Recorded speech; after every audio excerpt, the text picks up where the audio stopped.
छाती है छाती, हम आपके सीने पर तो मातम नहीं करते। मजलूम ही যাদের উপরে নির্যাতন হয়, মজলুম ही মজলুম पे যারা নির্যাতন করছেন তারা কোনোদিন কাঁদতে পারেন না। मजलूम ही मजलूम पे रोते हैं हमेशा, जालिम कभी मजलूम का मातम नहीं करते।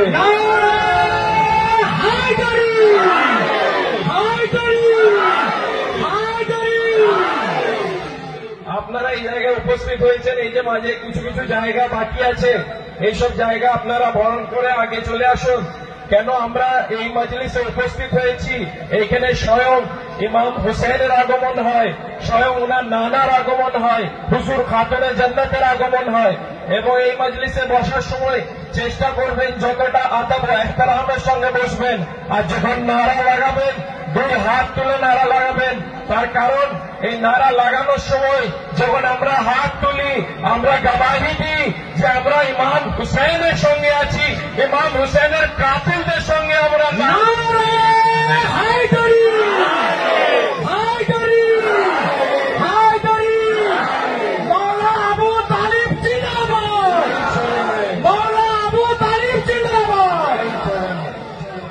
এই যে একটা কথা এক্ষুনি মৌলানা আমাদের বললেন হযরতে আবু তালিবের জন্য কিছু কিছু মৌলবীর ভুল ধারণা যে হযরতে আবু তালিব নাউজুবিল্লাহ মিন যালিক, যে উনি নাকি কাফের, উনি কলমা পড়েননি।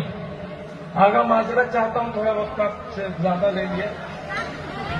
तो উনি নাকি কালমা পড়েননি।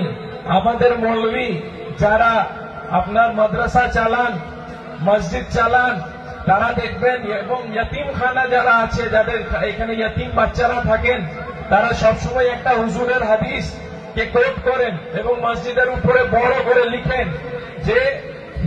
যে কোনো লোক যে আপনার ইয়তিম পালবে, যার মা বাপ নাই, তাকে যদি লালন পোষণ করে তো হুজুরের সঙ্গে এইভাবে দুই আঙুল দেখিয়ে যে হুজুরের সঙ্গে সে এইভাবে জান্নাতে যাবে।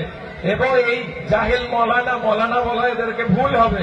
মৌলবি যারা জালেম মৌলবি, এরা বক্তব্যতে বলে যে উনি নাকি জান্নাত যেতে পারবেন না। উনাকে বললেন না চাচা আপনি পড়েন কালমা, কানে কানে বললেন যে চাচা আপনি কালমা পড়েন, উনি কালমা পড়লেন না। মৌলবি কানের কথাও শুনতে পায়, এটা আজব ধরনের কথা।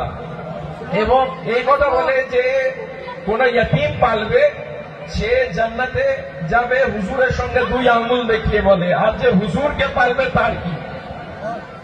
এইসব মৌলবি মৌলানার কথা বিভ্রান্ত করার জন্য ইনাদের কথা, এদের থেকে একটু দূরে থাকবেন।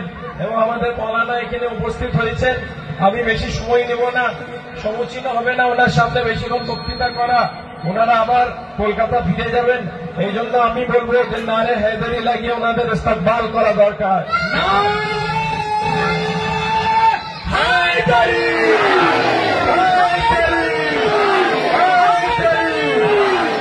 আমি নারে হায়দারি লাগিয়ে ইস্তেকবাল এই জন্য করতে বললাম কেন ওনারা যেখান থেকে এসছেন সে একটা মাটি যেখানে হুসেইনি সংগ্রাম দেখিয়েছে, যেখানে মজলুমদের সঙ্গে দাঁড়িয়ে জালিমদের বিরুদ্ধে দাঁড়ানো হয়েছে, সেই সৈয়দ আলী খামিনাইকে আমরা সালাম দিই। হালকায়ে কাদেরিয়া ওনার জীবনের জন্য যেভাবে উনি সংগ্রাম করে গিয়েছেন তার জন্য ওনার সালামতির জন্য দোয়া করি এবং আমরা ওনার সঙ্গে আছি ইনশাআল্লাহ। তার কিয়ামত হালকায়ে কাদেরিয়া যেখানে হোসেন থাকবেন সেইখানে হালকায়ে কাদেরিয়া থাকবে, এই কালো কাপড় পরে থাকবে। আমাদের যদি বাস চলতো, আমাদের যদি হাতে থাকতো, আমাদের কাপড় আমার কালো পড়তাম, আমাদের আলো দেওয়া আছে ইনশাআল্লাহ।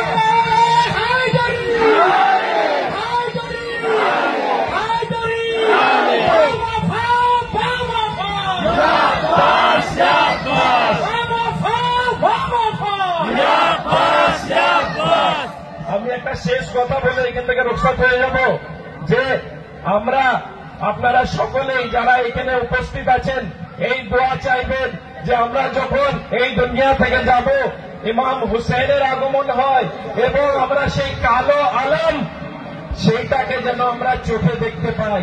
কেন সেইটা শুধু একটা আলম নয়, আমাদের হালাল হওয়ার পরিচয়। এই বলে আমি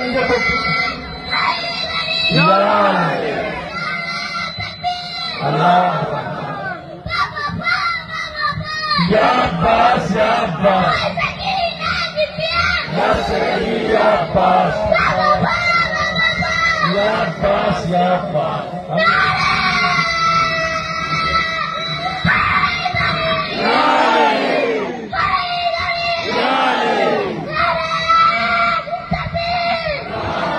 আর কিছুক্ষণ আপনারা ধৈর্য ধরে বসবেন, মৌলানা তাকরীর করবেন, মাসায়েব করবেন। এই দিন জীবনে কখন আপনারা পাবেন সেটার কোনো ভরসা নাই। এই দিন ঘুরে আপনারা পাবেন তার কোনো আশা রাখবেন না, কেন জিন্দগি আর মত একদিনের ব্যাপার। কোন দিনকে মরে যাবে, এই যে দিনগুলো আমাদের এখানে ব্লাড পিউরিফাই হয়। এই মজলিসে আসা মানে আমাদের ব্লাড পিউরিফাই হয়। এই জন্য নিজের রক্ত পরিষ্কার হয় এই মজলিসে আসলে। এই মজলিসে এসে যতটা পারবেন ক্রন্দন করে, ইমামের মাজাক করে, ইমামের মাতাম করে এই মজলিসকে বার্তা করবেন। রমা আলাইনা ইল্লাল বালাগ।